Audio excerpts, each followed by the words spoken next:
Senior सहाफ़ी तज़ियाकार शाहज़ेब खानज़ादा साहब और हामिद मीर साहब ने भी हमें ज्वाइन किया है। शाहज़ेब, ये बताइएगा, दूसरे दिन में दूसरा बड़ा इस्तीफा आ जाता है, जस्टिस एजाजुल एहसन अपने ओहदे से मुस्ताफ़ी हो जाते हैं। आप आने वाले दिनों में इन दो बड़ी खबरों के क्या असरात देख रहे हैं? देखिए, बहुत ही हैरानकुन खबर है और अनएक्सपेक्टेड खबर है।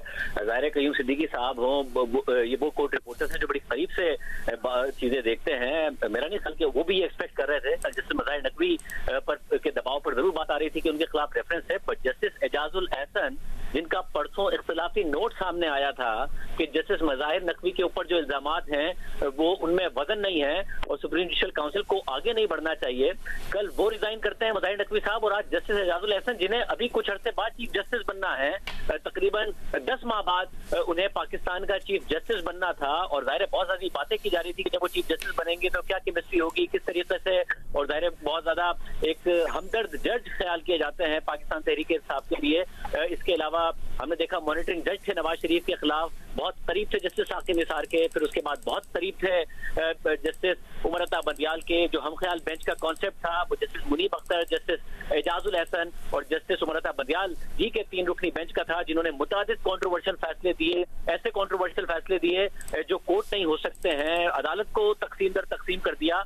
जस्टिस एजाजुल एहसन वही मॉनिटरिंग जज थे जो कि नवाज शरीफ के ऊपर जो JIT बनी थी और JIT ने तहकीकात करनी थी, और जो हीरे चुने गए थे वो सारा का सारा मामला, और फिर एहतसाब अदालत में जब ट्रायल चला तो ये मॉनिटरिंग सारी की सारी जस्टिस एजाजुल एहसन के हाथ में थी। उनका इस मौके पर अचानक इस्तीफा दे देना बहुत सारे सवाल उठाता है। कल से ये खबर थे तो जाहिर है गर्दिश कर रही थी, सोशल मीडिया पर भी बात हो रही थी कि जस्टिस मज़ाहिर नकवी के इस्तीफे के बाद जस्टिस एजाजुल एहसन के खिलाफ भी क्या शिकायत आएंगी, क्या रेफरेंस आएगा, क्योंकि उनका भी एक बहुत ही कंट्रोवर्शियल पास्ट है। ऑडियो लीक्स में अगर वो खुद नहीं थे तो ऑडियो लीक्स में उनका जिक्र था, मुतादिद फैसले जो कि इंतहाई मुतनाज़े थे, जिससे पाकिस्तान की डेमोक्रेसी को बहुत ज्यादा नुकसान पहुंचा, सियासत को बहुत ज्यादा नुकसान पहुंचा, उसमें सब इन्वॉल्व थे। मगर अचानक उनका इस्तीफा दे देना बगैर किसी शिकायत के, क्या राह फरार उन्होंने इख्तियार की है किसी शिकायत से बचने के लिए, रेफरेंस से बचने के लिए, सवाल उठा रहा है। ठीक है शाहज़ेब, आपकी जाने बातें हैं।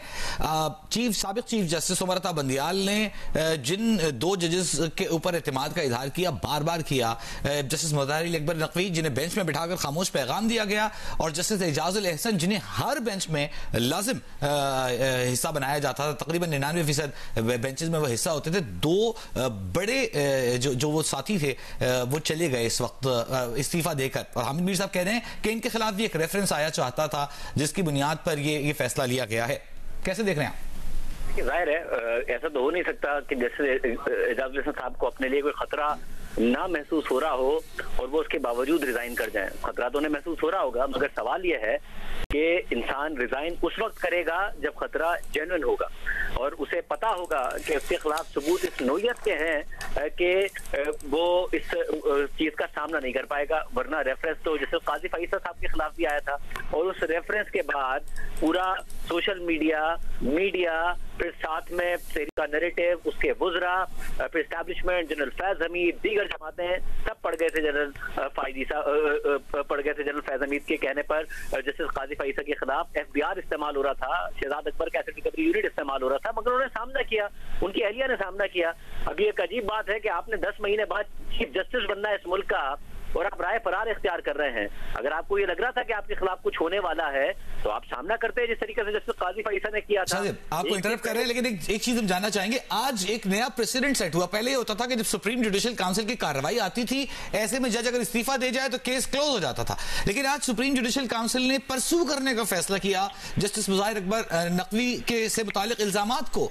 तो ये कितना अहम नुकता साबित हुआ होगा, या last nail in the coffin साबित हुआ होगा कि अगर जस्टिस एजाजुल एहसन भी रेफरेंस आने के बाद इस्तीफा देते फिर कार्रवाई तो होती, तो शायद ये एक मोड़ या वजह बनी हो। ये बड़ी अहम बात कर रहे हैं आप वजी के, ये एक ऐसी वजह हो सकती है कि आज से पहले रिवायत ये थी कि एक जज ने अगर इस्तीफा दे दिया तो वो फिर अपनी पेंशन ले, जो इल्जामात थे वो पीछे गए और वो अब अपनी जिंदगी सुकून से गुजारे, सुप्रीम जुडिशल काउंसिल आगे नहीं बढ़ती थी। मगर आज ये बहुत इंपॉर्टेंट फैसला हुआ कि जैसे मज़ाहिर नकवी के हवाले से ये फैसला किया गया कि जी आप मुस्ताफी तो हो गए हैं, मगर आपके खिलाफ जो प्रोसीडिंग थी वो आगे बढ़ाई जाएगी और मंतकी अंजाम तक पहुंचाई जाएगी। तो फिर जस्टिस एजाजुल एहसन ने, इससे पहले कि उनके खिलाफ रेफरेंस आता, क्योंकि अगर रेफरेंस आ जाता शो कॉज हो जाता और उसी तरीके से कार्रवाई आगे बढ़ती और मामला सारे के सारे अवाम के सामने आते, वो मुस्ताफी हो गए। ये बहुत बड़ा सवाल उठ रहा है कि जस्टिस एजाजुल एहसन को अपने खिलाफ क्या ऐसे इल्जामात नजर आ रहे थे कि जिसके को सामने आने से और जिसको मुंतकी अंजाम तक पहुंचाने से पहले ही उन्होंने राय फरार इख्तियार की है, बजाय इसके कि उसका सामना किया है। चीफ जस्टिस बनना कोई छोटी बात नहीं है इस मुल्क का, और कौन है जो चीफ जस्टिस बनने से 10 माह पहले अपने ओहदे से मुस्ताफी हो जाएगा। और वो शख्स जो कि एक पूरा धरने का हिस्सा था जस्टिस उमर बंदियाल के। इस मुल्क में जितनी आईनी और सियासी कंट्रोवर्सीज पैदा हुई हैं और 2017 के बाद जो तहस नहस किया गया इस मुल्क को एक वजीर आजम को निकालने के लिए और इमरान खान साहब को लाने के लिए, उसका मरकजी किरदार है जस्टिस एजाजुल एहसन साहब। बल्कि जितने जजेस मरकजी किरदार थे उनका उन मरकजी किरदारों में से भी एक मरकजी किरदार है जस्टिस एजाजुल एहसन साहब। ये मॉनिटरिंग जज थे उन सजाओं के लिए जो आज सारी ओवरटर्न हो गई हैं। नवाज शरीफ साहब को जो सजा हुई, मरीम नवाज साहबा को जो सजा हुई, वो सजाएं इस्लामाबाद हाई कोर्ट ने ओवरटर्न कर दी गई है। हालांकि उनकी मॉनिटरिंग ये जज कर रहे थे एजाजुल एहसन साहब। एक रिवायत पहली दफा बनाई गई थी सुप्रीम कोर्ट की तरफ से, एक ब्लैक लॉ डिक्शनरी से डेफिनेशन निकाल के मुल्क के वजीर आजम को डिस्क्वालीफाई किया गया था और मुल्क का हाल बुरा किया गया था, मुल्क की सियासत मुआशरा सबको तबाह किया गया था। उसके बहुत मरकजी किरदार है जस्टिस एजाजुल एहसन साहब। और कोई किसी खतरे को देखते हुए अपने चीफ जस्टिस बनने से 10 महीने पहले राय फरार इख्तियार कर लेना, इस बात का दिफा कर कौन सकता है कि जी आपने बजाय इसके कि सामना करते अगर आप पर इल्जाम कोई लगने वाला था और वो झूठा इल्जाम था और आपको लग रहा है और उससे पहले रिजाइन कर दें।